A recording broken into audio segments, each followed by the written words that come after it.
256.010, from 1 right, cleared for takeoff. 1 right, clear to go, yeah, 2 practice. 4461, 1 right, flat and wait. Hey everybody, and welcome back to FlightCast. We're on episode 39 of the podcast, and today I'm just trying to stay warm up in this Canadian winter. With me in the FlightCast virtual studio is Mr. Mark Skyhawk Heavy Denton. How's the weather down in Alabama, Mark? It's January. And it's hot as hell. Man, the AC look, on? last week it was 20. I've got it on, but for the sake of the podcast today, I've turned it up so it doesn't growl at us. The beast. Yeah, the beast. So, yeah, last week it was like 20, 30 degrees. This week it's in the 70s. So, yeah. Well, that's nice. How nice for you. Oh, yeah. We've had just literally snowstorm after snowstorm, and last night I was just reading and it was pouring rain. And then they canceled all the buses this morning for the kids because it's ice. And that's, that's a good reason to cancel buses and school and all that. Down here, if the forecast says it's going to be 29 degrees in the morning, schools are closed. Really? Yeah. I guess schools are closed. Your children don't have adequate, outdoor wear for that kind of weather. Well, Matthew does now with that new little flight jacket he's got. Yeah. So we haven't talked about that. For Christmas, he got like a bomber jacket. Yeah, it's actually a squadron issue, a U.S. Navy squadron issue flight jacket from the Night Dippers, which is a Seahawk squadron, the H-60 Seahawk, and of course he loves the H-60s, and which still blows me away. How am I a fixed wing pilot, and I've got a son that loves helicopters? Yeah. Well, he can't be perfect, right? He's close. Well, he will grow into perfection like I have. So, but yeah, and so he loves the 60, he loves the Seahawk, but he also loves the Seattle Seahawks. How the hell that happened, I have no idea. I have no idea where he got that. But so, it's just a culmination of so many things. But for him to actually have a real Navy issued squadron jacket. Yeah, that's cool. Did Jesse help you with that? How many tours? Yes. That is from the assistance of Jesse. Really surprised me with that. And of course, it's got the squadron patch and mission patches and stuff like that. So he thinks he is just a badass now. So so I'm working on a few other things for him with some contacts. I'm getting a name badge made for him, offered by someone that is in the Coast Guard. Nice. And of course, going to send. So he's like, "Does Matthew like patches? I saw him on his flight jacket, and here's some of the patches that I have that I have extras. I'm willing to part with." I'm like, who gives a crap what he likes? I love patches.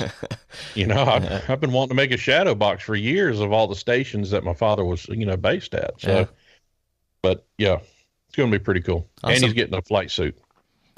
Oh, yeah. Why not? Does he have any interest in flying? I've never asked you that. I'm still really kind of questioning that. Actually, he does. He's a 12-year-old.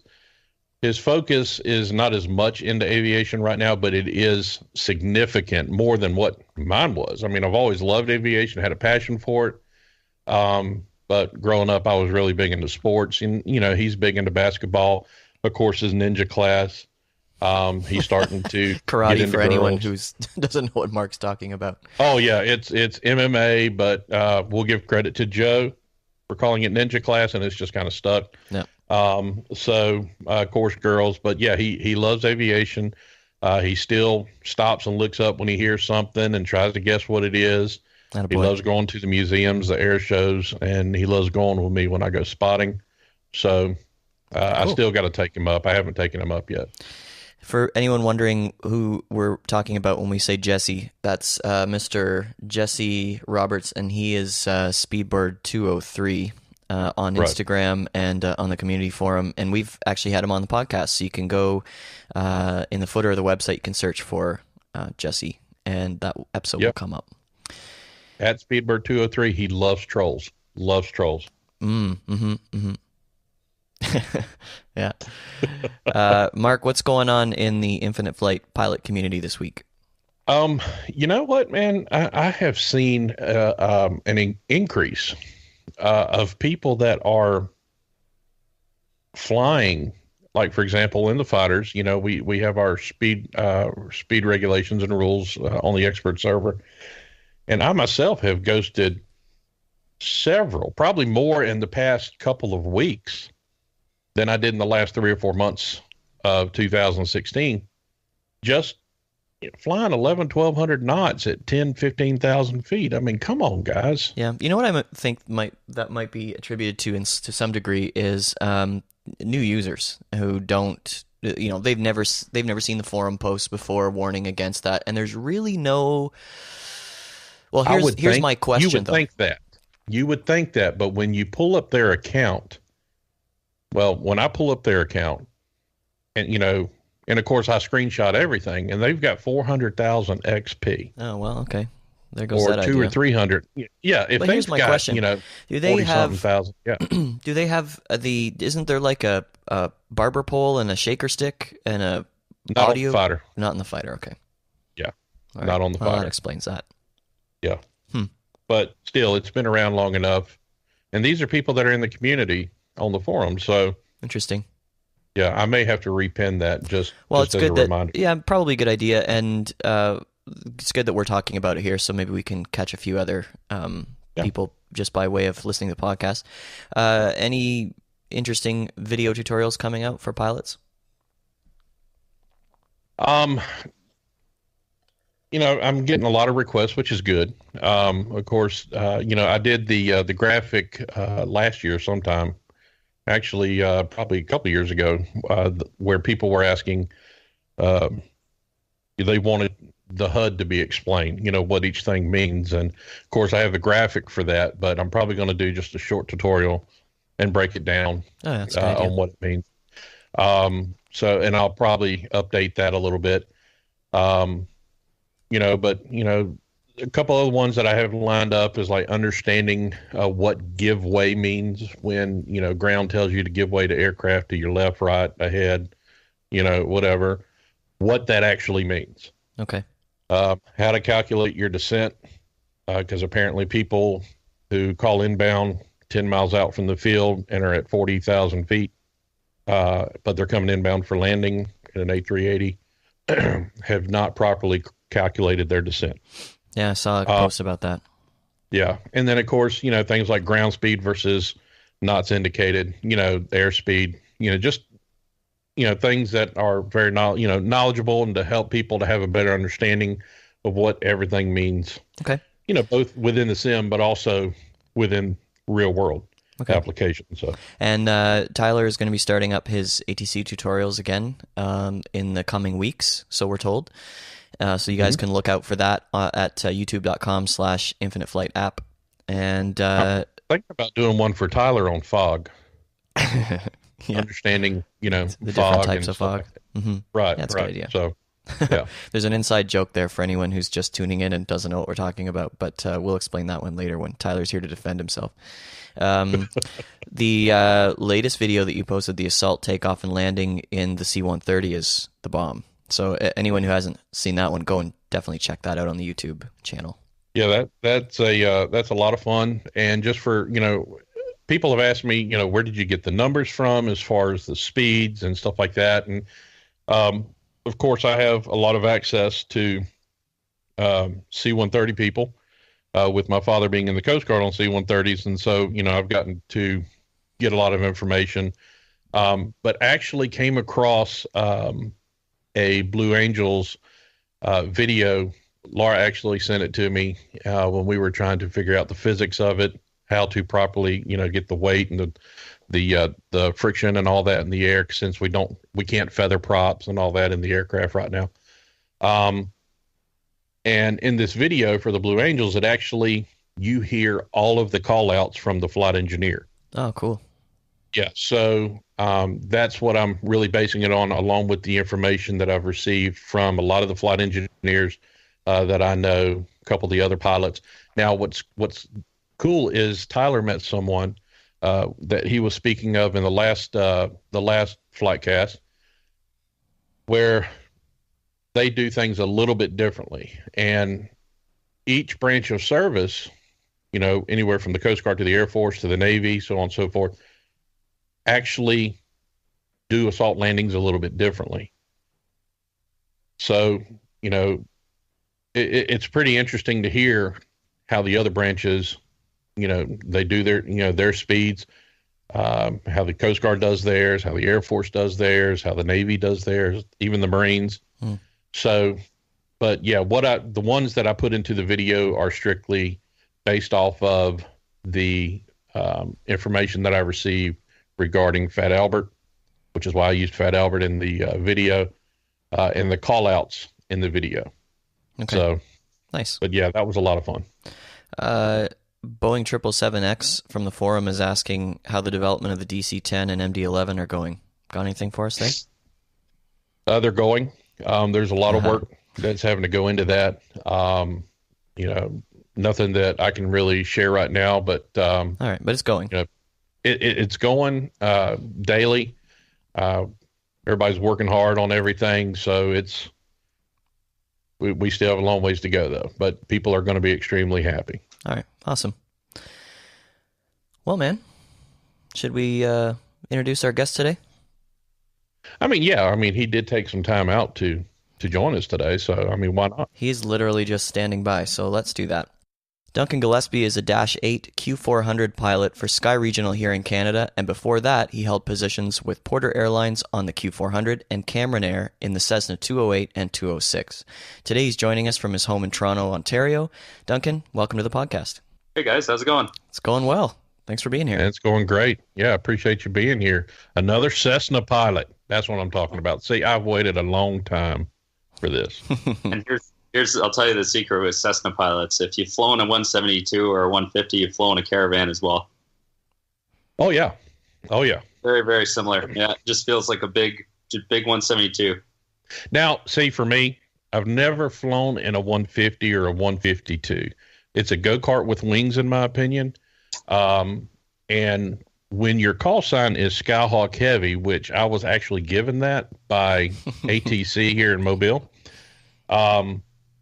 and when you get in the 152 and one butt cheek is in the left seat and the other butt cheek's in the right seat and there's nowhere for the CFI to sit, I didn't fly it. So I did all my training in the 172. When the stall horn sounds on the ramp, it's probably not a good idea to go anywhere. Exactly. I had the opposite problem. I'm 6'7", so when I got in, my knees were in my ears, and I said, "No, I don't want to spend 200 hours in here doing flight training." See, I'm 6'5". There you go. You know the struggle. It's funny because my CFI, when I started working on my instrument, my CFI was like 5'4", 5'3". He could play racquetball in a shoebox, and so we'd get into the plane. When I started working on my instrument rating, and you scoot the seat all the way back to get into the plane, and then of course you move it up to get adjusted and get set. Well, he slides all the way up. The yoke is basically right in his gut. I'm still sitting in the back seat of the 172 with the seat all the way back, and I'm just as comfortable as I can be. That's great. Yep. I'll see you when we land. All right, well, Duncan, let's get into some of the questions we've got for you here. We love to start from the beginning with our real-world pilots, so why don't you take us back to how you came interested in aviation and what got you into flying? Yeah, I think I had a pretty typical story. Growing up, I always liked airplanes. I overheard you talking to Mark's son. He's always looking up when something flies over.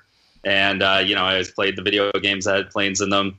When I was 16, my parents took me out to the local airport and just wanted to see if I wanted to go for a ride. And I came back down. I gave them a big thumbs up with a big smile. And I think that was about it. From then on, I just continued doing all my flight training. And that's what got me into it. Okay, so you earlier on before the interview started, you were mentioning that you're from Barrie, which is about an hour and 10 minutes from where I'm sitting right now. And so is that where you got your flight training? It is, yeah. I kind of did mine all over. So I started in Barrie. When I went to university in Hamilton, I did some out of the Hamilton International Airport, and then a smaller airport, Burlington Air Park. And then I finished up at Toronto Island where I work today. So my flight training kind of followed me around with however my life was at the time. Okay, very cool. Hey guys, for what it's worth, what'd you say, Jason? You're like an hour and 10 minutes? Yeah. Oh, that's pretty cool. Because it's only about 1,650 miles from me, and a day and 2 hours. I just wanted to be part of that conversation. So yeah. Did you do any flying out of Edenville by any chance? I didn't. When I was doing most of my training up there, it was a decommissioned, I think it used to be an old airbase or training spot. Yeah. And all I knew it as was the place where people went out for their RC planes and flew them around. So you never flew over that. Yeah, so it did used to be a airbase, and so it's in that typical sort of A shape, with the runways. Yeah. And so I just flew in there this past summer with a buddy of mine who owns the Murphy Rebel, and he said he was going flying. Can I meet him? I said, sure, I'll be there. And when we got there, he's like, well, what do you want to do? We can fly some patterns, we can do some maneuvering, or we can fly over to Edenville for lunch. It's like, well, I don't know where that is, but sure, that sounds good. Yeah. So we flew over there, and the guy that owns it right now is, he's sunk a ton of money into it. There's a couple new hangars and lots of ultralight stuff going on too. I was going to say, it's, it looks like an airport that's come a long way, and it's a neat little spot for the weekenders for sure. Yeah, the diner's great too. If you fancy going over there for some lunch, I would recommend it. All right, so you did a lot of your training. You mentioned a few spots around Ontario, and then what got you? Did you do any? You flew for Cameron, but before that, did you do any like bush flying or float flying for anyone else? Yeah, I didn't. I got really lucky with my story. To be honest, I moved to Toronto after university, needed a job, so I got a job with the Porter FBO. Just fueling aircraft and moving them around the ramp and doing that sort of typical ramp job. Met the guys through Cameron Air who were working there at the time. They put the good word in for me, and I got hired on as a dispatcher for the following summer. During that time, I finished all my float ratings and my multi-IFR, my commercial license, all that stuff. And then transitioned into a flying role on the 206 the summer after that. So did you get all of those ratings on floats or on wheels? Most of it's on wheels, other than obviously the float rating was on straight floats on a 172. Okay. But everything up until my time at Cameron Air was all wheels. So like I said, I felt pretty lucky. It came down to it's a who you know, not what's you know kind of situation. Yeah. And it was great. And so I kind of learned on the job and learned from the guys that had been there for the summer while I was dispatching. You get a few hours of flying in the right seat, kind of learning and getting ready for the next summer. And as long as all that goes well, then you'll start getting the job on the 206. Okay. Now we've talked a lot about ATC here on FlightCast because we have live ATC in Infinite Flight. But when you say dispatching, can you describe that? What does that mean? So dispatching is more just the doing things like flight planning. The role at Cameron Air isn't your typical dispatching job. It's mostly answering phones, emails. Doing scheduling. Every once in a while, you'll have to go down to the ramp. So I guess I use the term dispatching kind of loosely from the typical term. Most some people, admin work. Yeah, exactly. All that kind of stuff to just kind of like learn the business, which makes once you start flying a lot easier. You kind of already know where the clients are. You kind of have an idea of what the lakes are like, and the hazards of each spot kind of before you get there. Okay. when you're talking dispatch for a typical thing, like an airline, now you're talking people who have gone to school for this, have a professional license. They do all the flight planning, they do the weather planning, they put our briefing packages together, and they do a lot of that groundwork that in smaller companies is done by the pilot. There's just not time for us to do all of that in a busy airline setting, and so that's taken care of by our dispatch department. Okay. And with Cameron Air, did you fly to the Parry Sound area at all? I know we've got some people that fly in literally for a round of golf from Toronto at the Ridge at Manitou, or some of the golf courses around here. Is that anything that you would do for us?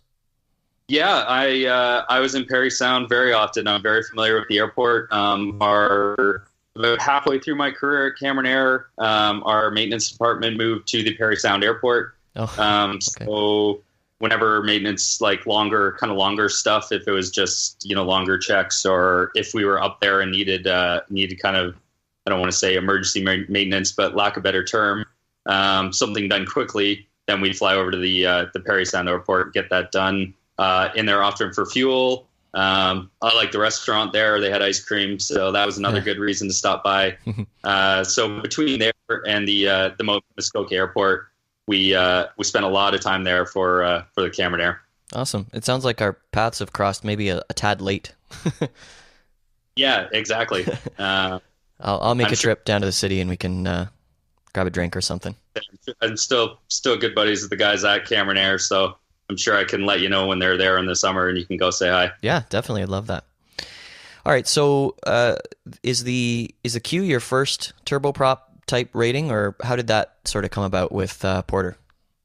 It is. Yeah. I mean, I flew the Caravan and it was a turboprop, so I was familiar with the ins and outs of a turbine engine a little bit and kind of how that kind of stuff works. But by no means is the Q400 a Caravan. It's probably more akin to a jet in many senses. It's pretty fast. It's way overpowered. So it's a very nice plane to fly for in that sense. But in many ways, you can still fly it like a turboprop. You can get it slowed down. It goes very quickly, but you can slow it down really quickly if you needed to in a lot of sense. So it's. Like I said, it's not your typical turboprop, that's for sure. Okay. The Q400, if I'm not mistaken, is one of the few turboprops around with an APU, correct? We do have an APU. Yeah, to be honest, I'm not too familiar with the other ones. Kind of like some of the bigger ones, like the ATRs, they may kind of have that sort of stuff. But yeah, certainly anything smaller than a Q or a Dash 8 isn't really going to need one. Yeah. Yeah, I think when we had our 777 pilot friend Melvin on, and he flew the ATRs, and he said they were always a little jealous of the Q400 pilots because they had the APU. So when they were on hot ramps, it came in handy. Yeah, it's nice for the weather. It's also nice. It gives you a little bit of operational flexibility depending on where you're going. If there's no ground power units or there's no gates and things like that, it can be pretty tough on the batteries to be running off them and doing starts off them often. So we have the luxury of being able to start the APU and start it off the power from that. So it's certainly a nice feature. Yeah. So being a pilot for a regional carrier, what kinds of flights are typical for you? How long are you usually away from home? Where are you going? Stuff like that. For me, I've been pretty lucky. Our company is only doing 2 and 3 day pairings at this point. On the Q400, there's 2-day pairings. On the Embraer 175, it goes up to 3-day pairings. I've heard other people, have some friends in other companies that'll do almost up to 6-day pairings. And what I guess I mean by pairing is, if it's 6 days, you'll show up to work on day one. And you won't go back to your home. You'll be, you may operate back to Toronto, but you'll be sleeping somewhere else. So you can be gone from home for up to 6 days, and usually anywhere from 2 to 5 legs in a day or flights, and that's pretty typical of most regional kind of flying. It's a lot, shorter flights, an hour, 2 hours, and a lot of cycles. Okay. And do any of your flights take you into the U.S.? And if so, do you find any differences in procedure that you have to really consciously observe while you're flying across the border? Yeah, there are definitely some differences between Canada and the U.S. I currently am just with the Q400. We don't go into the U.S. With Porter Airlines. I did. There's some operational differences as far as approach band, minima, and what numbers you're allowed to use there. The U.S. has a different system for measuring friction index, which is essentially when the runway has water, snow, ice, any of that. We have what's called a Canadian friction index, which is a number. In the U.S., it's mostly just braking action, so they'll just tell you it's good, it's poor, it's moderate, and that's kind of all the information that you get. So those are probably the ones that stand out the most to me. As far as ATC and the way you operate it, it is very similar. You get the same kind of clearances, you get the same kind of support systems down there. Yeah, that's a big one. Okay. Yeah, I've noticed, I was listening to live ATC for Pearson at one point, and I noticed that in Canada, at least at Pearson, they were giving conditional clearances. So, once this happens, do this, which in the States, that to me is a pretty big difference, because in the States, they don't do that at all. Yeah. Yeah. Yeah. And then the other thing, now when you were talking about like the friction reports and all that, for the runway in comparison to Canada and the U.S., I'm assuming a lot of that would be based off of PIREPs that they're receiving, or? It's based, actually, there's a system that's normally hooked up to one of the ground vehicles, so maybe like an airport truck or like a pickup. And the way they measure it is often they get up to a certain speed, and then you just slam on the brakes, and you see how far the truck slides. And essentially, the system that's attached to the truck will measure that and spit out a number, and it'll tell you essentially how slippery it is. And then we can go to our charts in the aircraft and compare that and get like a real landing number. It's also comes into factor with crosswinds. So there's a recommended friction index based on the crosswind and how strong it is, and anything lower than the recommended number, like say if it's a 10 knot crosswind, you might have a limit of 0.5 on the friction index. Anything lower than that, that's not recommended that you would land on that, because your plane might just get pushed off even if it's on the ground. Wow. Oh, okay. Yeah, so it's a nice system because it gives you hard numbers and real numbers to work with. Well, let's talk about the Q400 a little bit. And before I get to the questions that I have here, it just dawned on me that we don't typically ask about simulator time, but where did you get your sim time for the Q400 around here? My sim has all been done at Downsview Airport, where Bombardier has a base at Flight Canada. I believe there's another one at CAE, which is also close to Pearson. There must be some sims in Montreal, I would think, right? I'm not sure, to be honest with you. I'm pretty sure that they have their Global Express sims there, because they build as far as I know, Bombardier builds the Global Express and Challenger series in Montreal. Okay. And I believe the Q400 is built at Downsview, so I think that would be the reason for the sims being where they are. Gotcha. But I'm sure there's other sims all over the world, depending on where the need is. Okay. So tell us what you love about flying the Q400, and what are some challenges that you've had to get used to? Well, certainly coming from the float flying world, it is very, there's a lot of hand flying, and it's very hands-on when you're doing that sort of thing. When I transitioned to the Q400, I was actually surprised at how hands-on it actually is, especially operating out of the Billy Bishop Airport in downtown Toronto here. There's, a lot of the larger, more sophisticated planes, the autopilot will go on at 200 feet. It comes off at 200 feet. Airbus. Yeah. And most of the other time, you're pretty much just managing the aircraft and its systems and telling it where to go with the autopilot. We very often will hand fly visual approaches places if it makes operational sense. At the island, it's almost always hand flown, starting from anywhere from 5 to 10 miles back. We'll disengage the autopilot and fly the plane. That's awesome. Yeah, just because it's there's a large smokestack that's on the approach that gives us a non-standard ILS. And so in visual conditions, to fly that can be somewhat challenging, and it's a little bit uncomfortable for passengers when we don't have to use it. So you're better off just hand flying the aircraft. And I think that's my favorite part about it is it does still feel like you're flying. It's still very hands-on. So if you were to fly the ILS over that smokestack, it's just a steeper approach. Is that why it's uncomfortable? It is, yeah. It's I mean, it doesn't sound like much. It's a 4.8 degree slope versus your standard ILS is 3 degrees. And you know what? The number doesn't sound that much, but when you're flying it, it feels unnatural. That's for sure. Okay. And the autopilot's not certified for it, so all those are hand flown.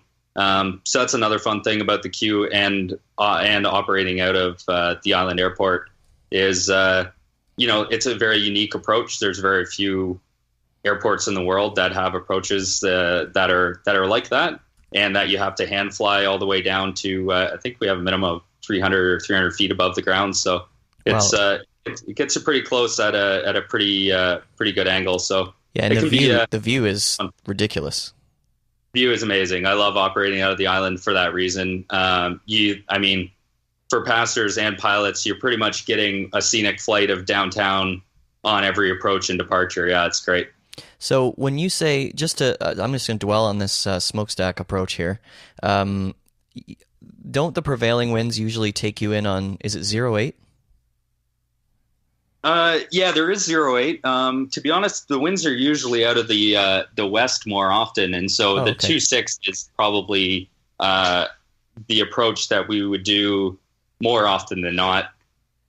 So it does become a factor often. Okay. At Porter, we had a procedure that at night we would always fly that, whether it was visual conditions or not, and it just ensured. First of all, that you're proficient with flying the steep approach into runway 26 because you do it at night often. And if you can do it at night visually, then you can do it IFR or on the ILS in the bad weather. Okay. And secondly, it just ensures clearance from the smokestack. You don't have to worry about seeing it at night or in that sort of conditions. You can just fly the ILS and you're ensured, separation from it. So. Okay. Very cool. That's pretty cool. That's you said it was a 4.8 degree. It is, yeah. Because that's what is it, Jason? London City is 5.5, 5 or 5.5. Yeah, it's even steeper. I don't remember exactly. It's a pretty good one too.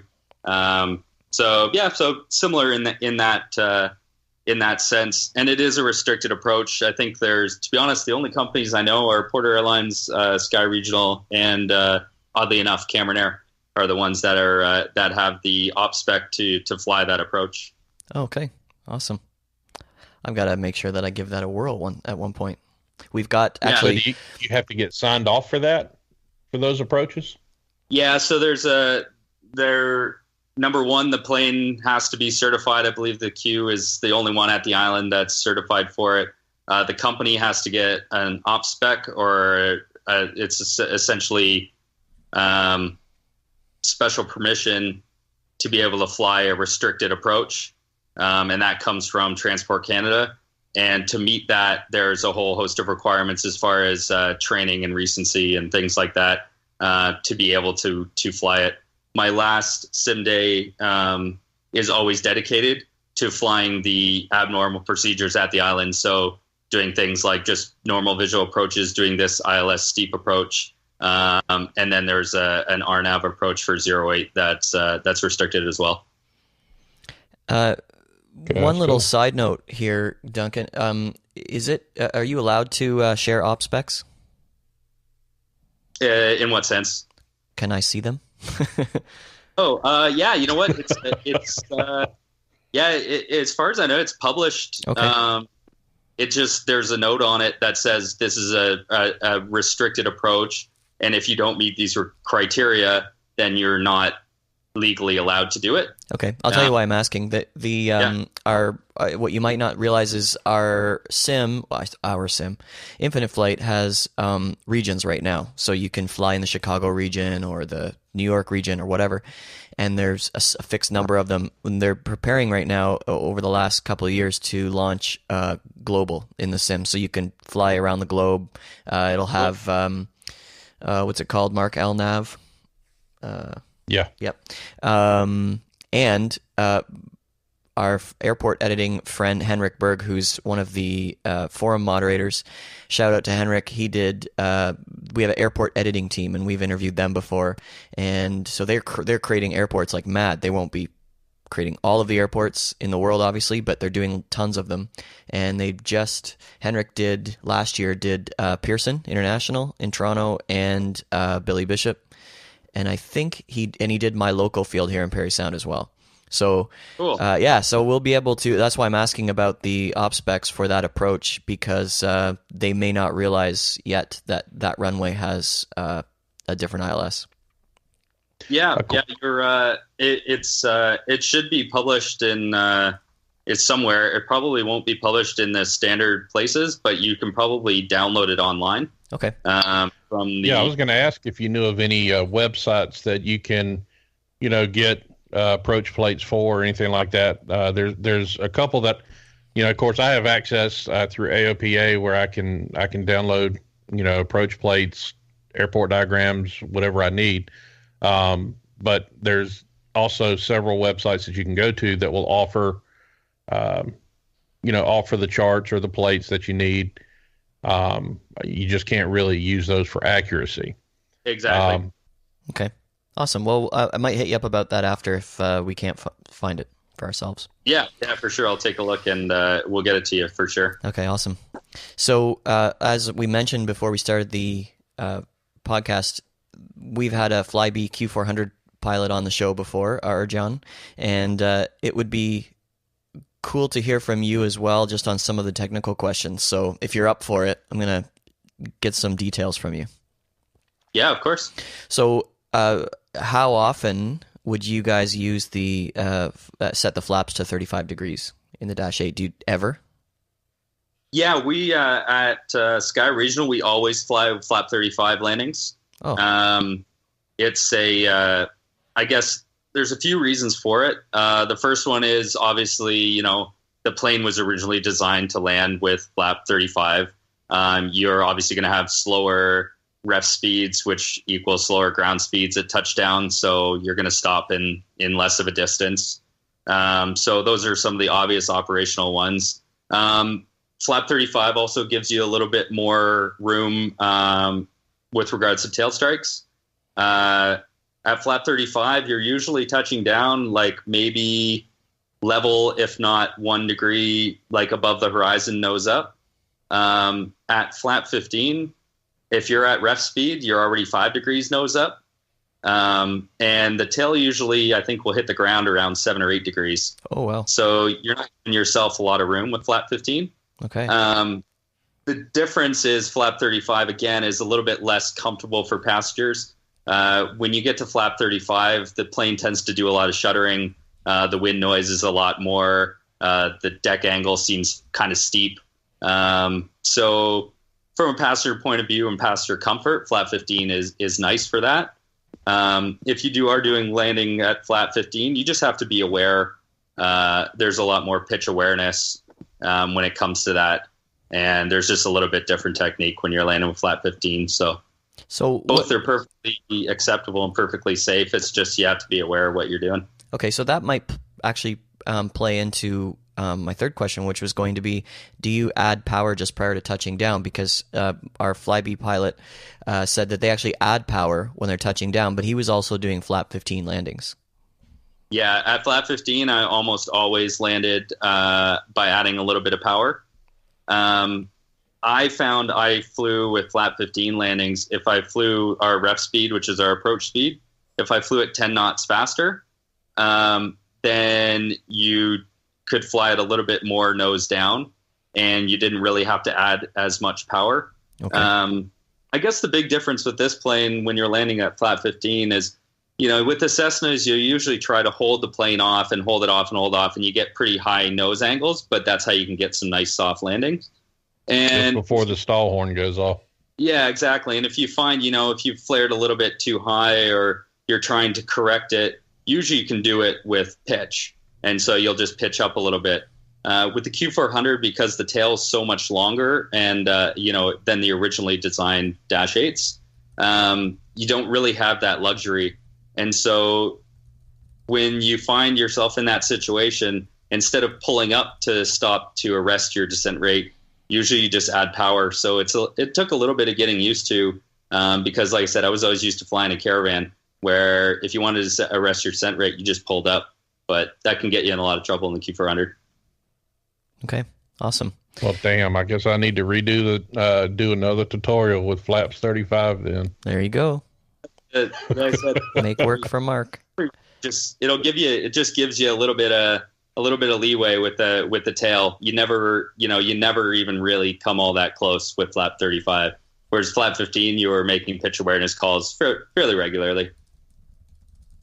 Yeah, a lot of when I did the Dash 8, the Q400 tutorial for our community, I based a lot of the information off of our previous guest, who is the Q400 for Flybe, and that's how I'm used to flying it now. Now I've got to go out and try with the 35 degrees. I've never used 35 degrees. Oh yeah, yeah. You know what? It's nice. I honestly don't believe that one way is better than the other. I think you just have to, you just pick what works operationally. Like often when I had the choice between flap 15 and flap 35, I just picked whatever made the most amount of sense. If there's a taxiway that I wanted to get off of that was closer to the end of the runway, that would, help us get to our gate faster or something, then I'd pick flap 35 for that landing. If you're landing in a place like Newark or Montreal where you have tons and tons of runway, there's tons of high-speed exits, it doesn't really matter where you get off, then flap 35 is a lot more comfortable for the passengers, and then you can, that can help them out a little bit at that point. Yeah, because like in the 172, the only time you really use flaps is on a short field, soft field, takeoff, landing, slow flight.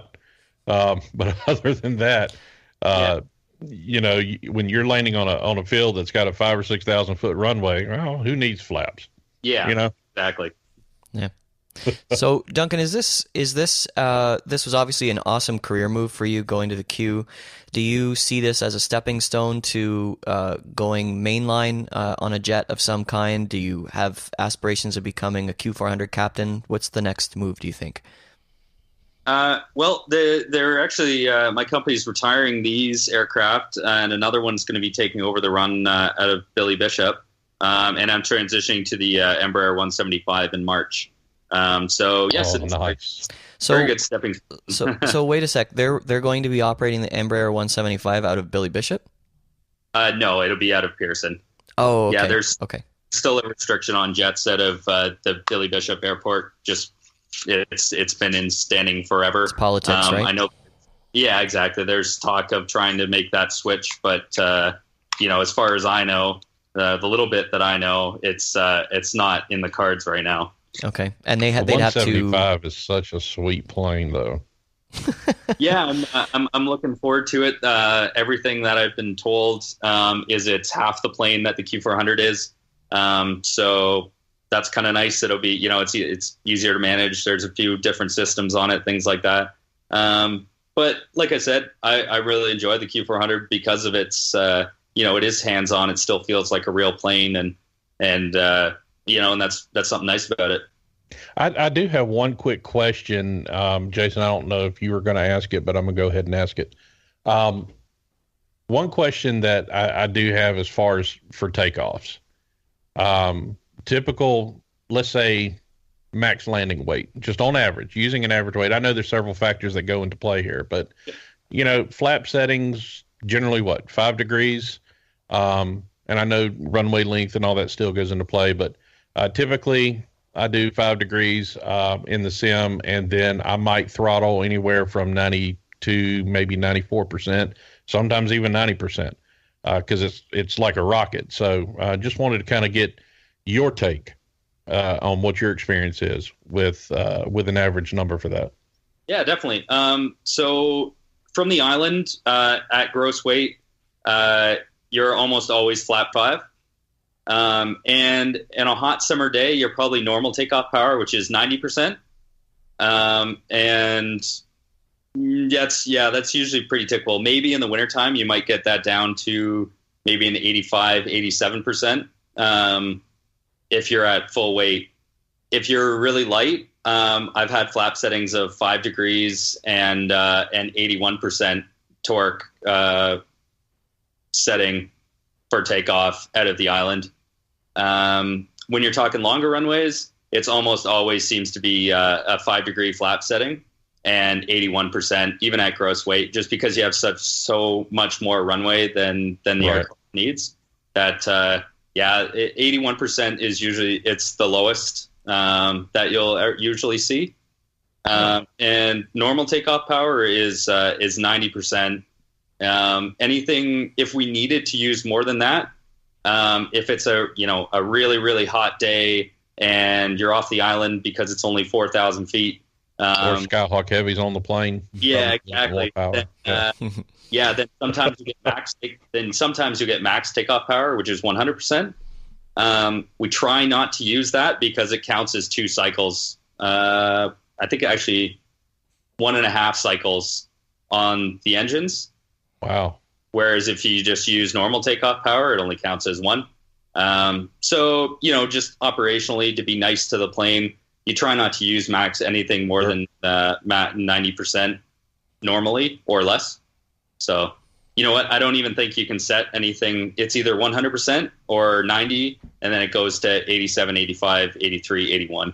Those are the only setting options that we have. Oh, wow. Okay. Yeah. So, all right. So, yeah, because normally whenever I take off, Jason, Tyler and I do this a lot. I'm sure you do some as well. But regardless of whatever aircraft I'm flying within the sim, for me being a pilot, number one, I'm going to use as much runway as possible. I always taxi as far to the end as I possibly can. I hate intersection takeoffs. But 2, I always try to take off with max takeoff weight. And then once I get up to cruise, then I'll set it to max landing weight and, make those adjustments and stuff like that. So, I just to hear your numbers helps out a lot. So I appreciate that. Yeah, for sure. Yeah, it's, I guess the difference is, at some point the dollar comes into play. And if you can, if you don't need to use that max takeoff power and you can save your engines a little bit, then, you're going to get more life out of them. That saves the company money, and it's still operationally safe. Cool. Are you allowed to share what Sky Regional's doing with what aircraft it's going to be? We'll be flying out of the island, you mean? Yeah. Actually, a different company, so we'll be taking over. Oh, okay. I believe Jazz Aviation.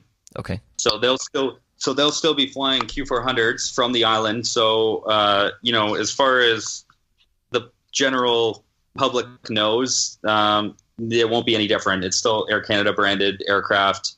It's just there'll be a small sign on it that says operated by Jazz instead of operated by Sky Regional. Got it. Yeah. Okay. And we're transitioning to an all jet fleet, all Embraer 175s. Nice. That's gonna be awesome. Yeah, I'm looking forward to it. It'd be nice to go a little further too. Yeah, definitely. Well, and like I said before we started the interview by email, whenever you've got a jump seat open, just text me. I'll be there. Yeah, give me like 2.5 hours notice, and I'm there. You might want to check the company policy on allowing unaccompanied minors in the cockpit, though, before you open up the jump seat for Jason. Thanks, Mark. Yeah, I'll have to read that one first. Yeah. I'm 5'7", so Mark and I standing beside each other is hilarious. Yeah. That's good because I don't know what the jump seat in the Embraer is like, but the jump seat in the Q400, it only fits about people your size. There you go. Perfect. It's made for me. I'll be there whenever you need me. The house. I can tell you, I've flown jump seat in the Saab 340 several times, the CRJ 200, the DC-9, and the Saab was by far the worst. Yeah. By far. Well, that's just the regional, just a smaller turboprop, right? People there. Yeah, very small turboprop. Yeah. Mark, have you heard of Live Flight for Infinite Flight? Yeah, man. I've used it to track flights and to see which regions and airports are busy before, planning my flight. Right. Well, as you probably know, a new version of Live Flight is now available at liveflightapp.com. This new version is better than ever and has been rebuilt from the ground up. With the new design, more flight stats, a search feature, and airport information, tracking and planning your flight is easier than ever. Oh, man, I know. And now with the new downloadable KML files, you can download your flight data to any Earth browser, such as Google Earth. It's so cool. Absolutely. And if that wasn't enough, you can now subscribe to Live Flight Horizon, a new service for only $1.99 a month that provides real-time, worldwide airport information such as weather, runway data, and charts. It also allows you to search for flights, active ATC frequencies, and airports. And as a Live Flight Horizon subscriber, you'll also get much longer online sessions, and you'll be helping Cam to keep developing and improving this great app. So guys, make sure you head over to liveflightapp.com to give it a try, and also subscribe to Live Flight Horizon. It will make your infinite flight experience so much better. Live Flight is now available in the App Store for iOS. And now back to the podcast. All right, guys. Well, let's get to some community forum questions. We had tons of them, literally hundreds, which we usually do for our real-life pilot series. So you guys, thanks for sending in all your questions. I'm going to ask some of them. Obviously, we can't get to all of them. Maybe I can entice Duncan to head over to the forum and answer some more. But in the meantime, I should give a shout-out to David, who did ask about you possibly moving forward to mainline Air Canada. And on piggybacking on that question, we did have one of our regional pilots was saying that, working for, who did Melvin work for? American Eagle. Yeah, that's it. So if you're working for American Chicken, then you can bump easily up to mainline. So is that the case for you? It is, yeah. Most of the Air Canada Express carriers have a pilot mobility program, which is essentially, that there is some flow through from the smaller carriers up into mainline. Okay, cool. All right, and so Ben is asking, what's your favorite approach in the Dash 8 that you've made, and why? Well, I mean, obviously the island's going to be a big favorite of mine. I might be a little biased because I've pretty much spent my whole career down here, yeah. But yeah, I mean, that one's obviously great. The approach, I believe it's runway 33 at Midway, brings you over downtown, right over downtown, and it's a really cool view. I did there's an RNAV approach there that we did at night, and it was awesome. Cool, great view of the city. I really like Chicago, so it was really neat. And then another one stands out is at Newark. There's I forget the number of the runway now, but it's called the Stadium Visual. It's a published procedure that's you can look up again in those JEP charts that I'm sure somewhere we'll find a big list of Jefferson charts, and we'll be able to take a look at them. But that one's really neat. Essentially, they just tell you, hey, do you see the, I believe it's the MetLife Stadium in New Jersey? And when you tell them that you can see that, you just follow points from there to a bridge, to another bridge, and you turn final somewhere around 400 or 500 feet above the ground over top of this bridge. And they've got everything from Dash 8s and King Airs flying that to 777s and the big Airbuses. Wow. So it's a pretty cool approach. Not often you get to maneuver below 500 feet landing in an airline environment. So and it gets you a little closer to downtown and Manhattan. So again, the view is pretty cool too. Nice. That's the Billy Bishop? No, that one is in Newark. The stadium is in Newark. Yeah, it's landing I forget what runway. There's one at the north end, maybe like 24 or 23 or something, and it's landing westbound. And it's a pretty cool approach. It's pretty neat. All right, Mark, we're trying. Yeah, I was just looking at. Yeah, we definitely are, because I was just looking at some of your pictures on Instagram. There's one that you got an approach going into Billy Bishop that looks really nice. It's a night picture, which I love. But well, and I'm glad you brought that up, Mark. Guys, if you are on Instagram, definitely make sure that you're following us, which is at FlightCast Audio. Definitely check out Mark at Skyhawk Heavy, and you can find Duncan at Airline Flying Toronto, I think. Isn't that right? That's the one, yeah. Thanks. Used to be Float Flying Toronto or something like that. It was. And that's how I found you. And all that stuff is, all the old photos are still kind of there, but this seemed a little bit more appropriate for the current position. Yeah, definitely. When you first changed it over and you said it's something like, "This is my new ride" or whatever, and I was like, oh, I had to talk to that guy. I wonder if he'll talk to me. It's awesome. Yeah. Exactly. So Tranquil Skyflyer from the forum is asking, what is the Q400 like in winter conditions? And you must have some pretty intense crosswinds coming in over the lake. Yeah. Again, a unique part of the island airport being so close to downtown. If you get a strong north wind, there is a lot of turbulence, and it can make for some pretty interesting approaches. That's for sure. Winter months, you can get those really strong, sustained north wind days. And yeah, it definitely gets your full attention. We always like to joke that, there's the Yonge Street gust, and then there's the Spadina gust, and then there's the gust. Well, they're just like little tunnels going all the way from north to south, right? Exactly. Yeah. The streets are very long and straight, and the buildings are, pretty much make like a wind tunnel. And it's very noticeable because you're only landing half a mile south of the shoreline. So when the wind comes out of those funneled areas, it's even going even faster than what it is on the ground. So it could be kind of neat. As far as what's that called, the Bernoulli effect? Oh, the Bernoulli. Yeah. Yeah. I see what you mean. Yeah, it speeds up and it goes through shorter or thinner areas. Yeah. I think that I remember learning that in science class. I'm just trying to sound like a learned man. That's it. Exactly. Hey, you know what? That came up a lot in float flying too. If you're landing between two islands and stuff, you remember that might happen. So it's good. It's good stuff to know. That's for sure. It does have real world application, despite what your high school teacher tells you. That's something I hope to get. That's something that I hope to do in the near future. Is to get my float plane endorsement for sure. Well, Mark, I'd recommend it to anybody. It's a ton of fun. It opens up the world like you'd never imagine. Now every lake is a runway, and it really does get your aviation mind going. There's not really numbers for a lot of things. It's just there's where you need to go. Some approach speeds and things like that, but you just gotta use your smarts and use your head and get the job done.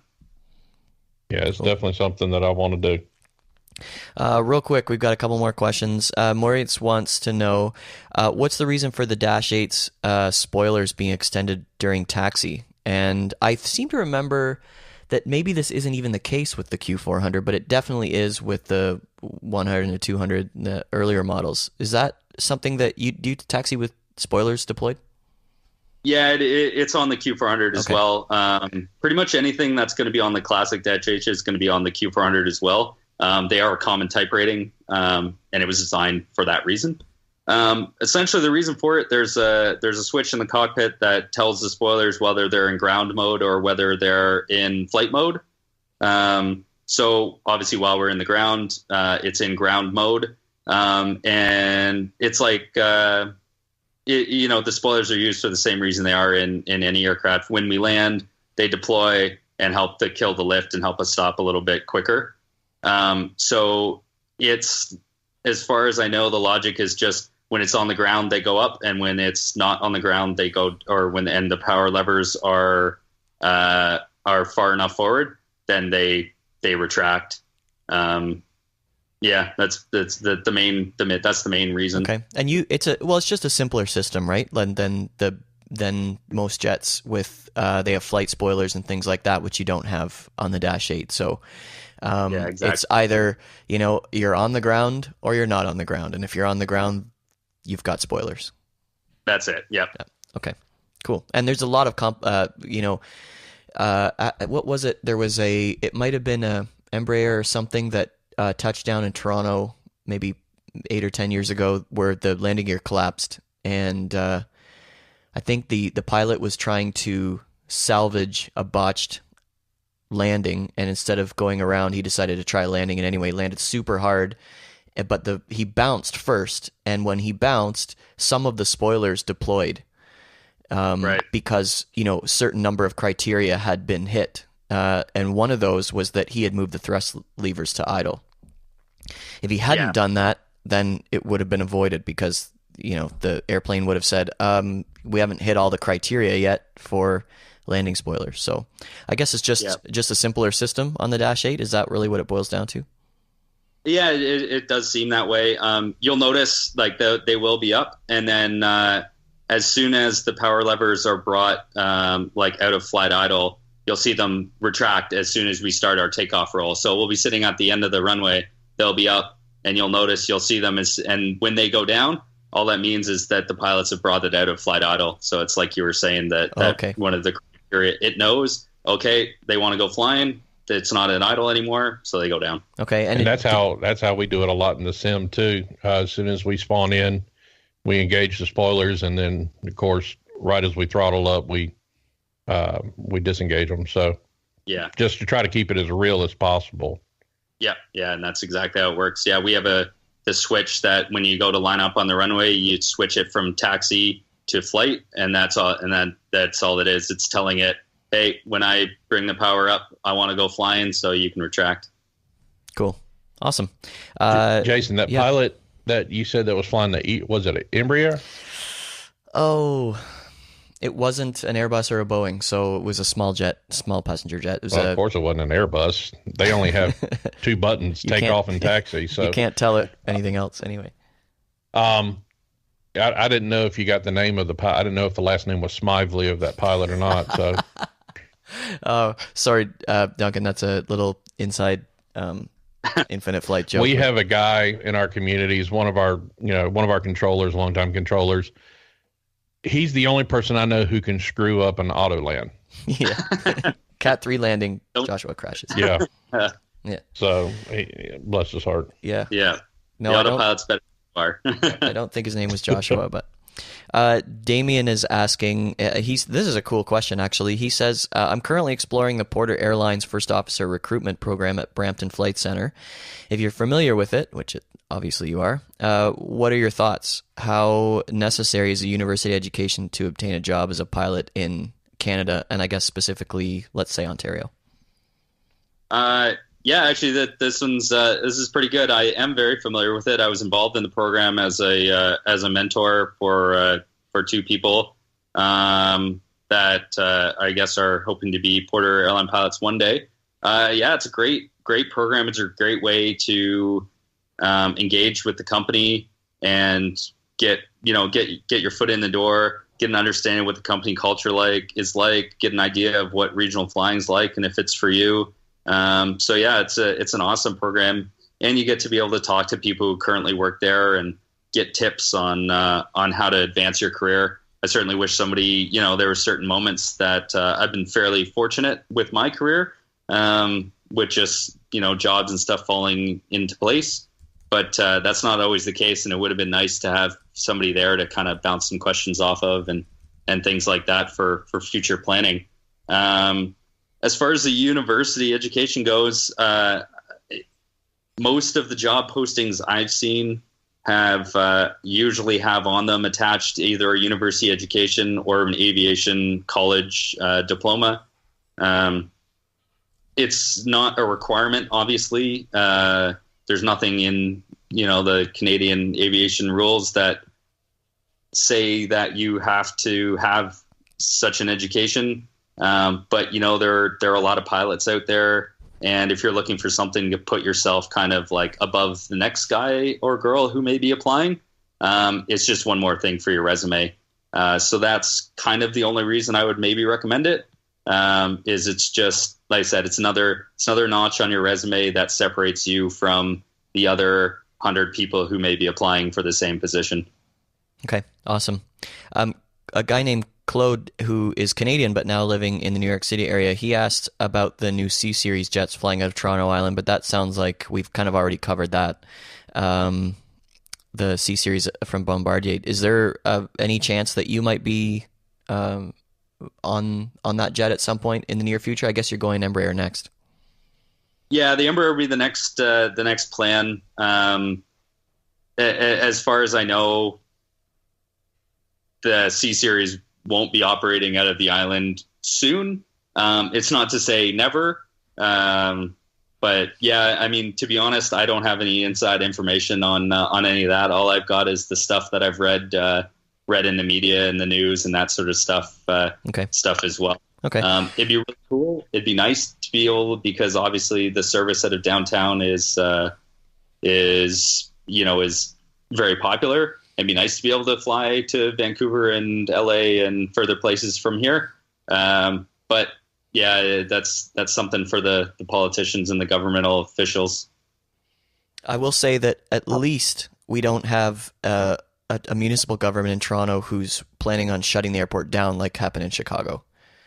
That would exactly. Yeah, a huge shame.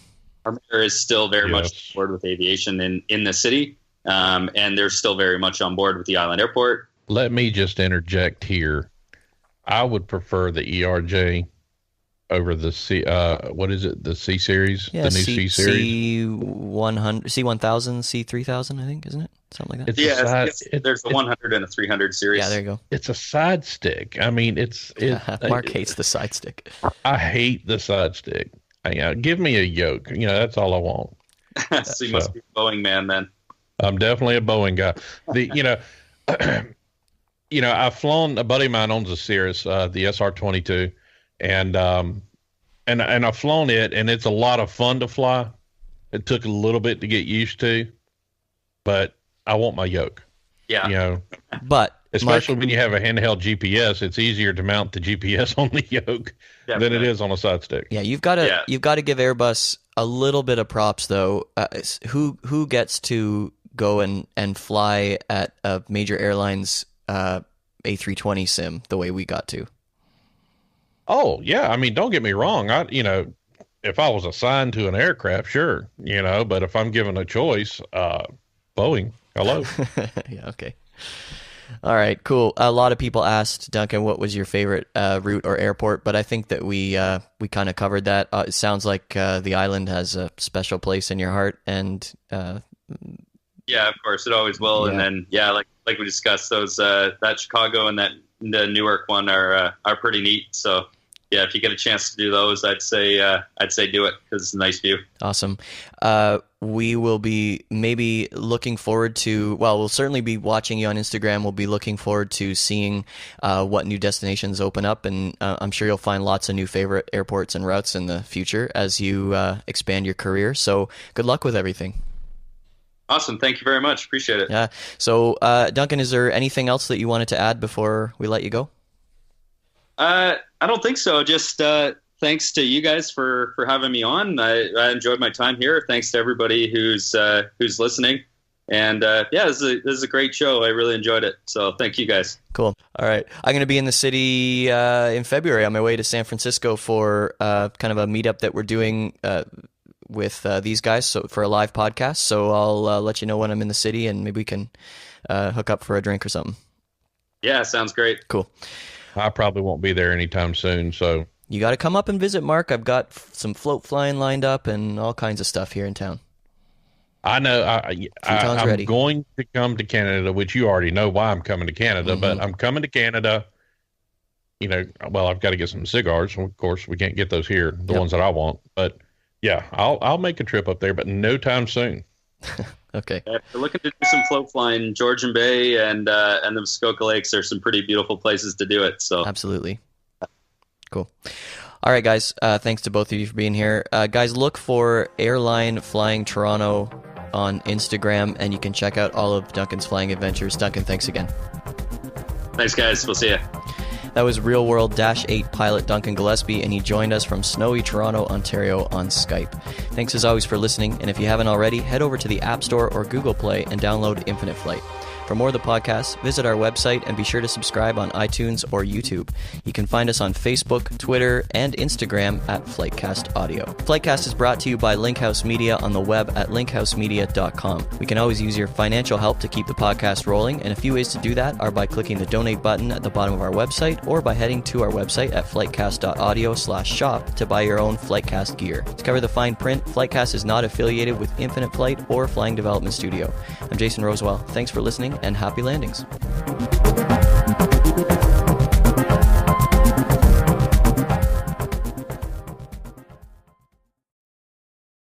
Bombardier's got an interesting thing where they don't like people mounting things to the cockpit. So that one's somewhat limiting. But I'll get a jump seater or something to give me a hand. There's no need. I'm here. I've already offered my services. You just need to tell me when. All right. Jason will just have to hold his hands over his head with the camera because he won't be able to see over the dash.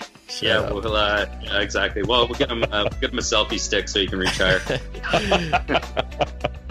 Facebook is brought to you by Facebook. Man, I've gotten the last couple times have been good, eh, Mark? The last few times you've done well. That's because I had a drink. Those other times, I think. That's why. Yeah, we do normally do them later it's at the middle night. of the day. Here we go.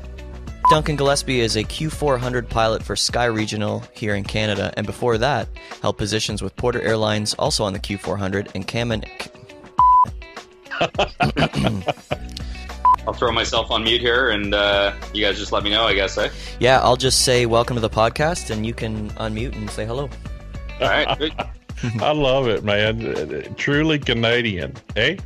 I love it. Yeah. I love it. Oh, you're gonna. I think I subconsciously tone it down, the Canadianism down a little bit when I'm talking. Well, you're a strong influence on me, Mark, but I lived in the States for a while, but as soon as there's another Canadian on the podcast, it's just gonna go through the roof. Starts coming back. Yep. All right, Mark. Any chance you'd mind if I got to an interview here at some point? Any way you mind kissing my You can relax. We're just a couple of idiots. The professionalism is low. Oh, yeah. If I've learned anything, don't trust pilots. Oh, no. Oh, no.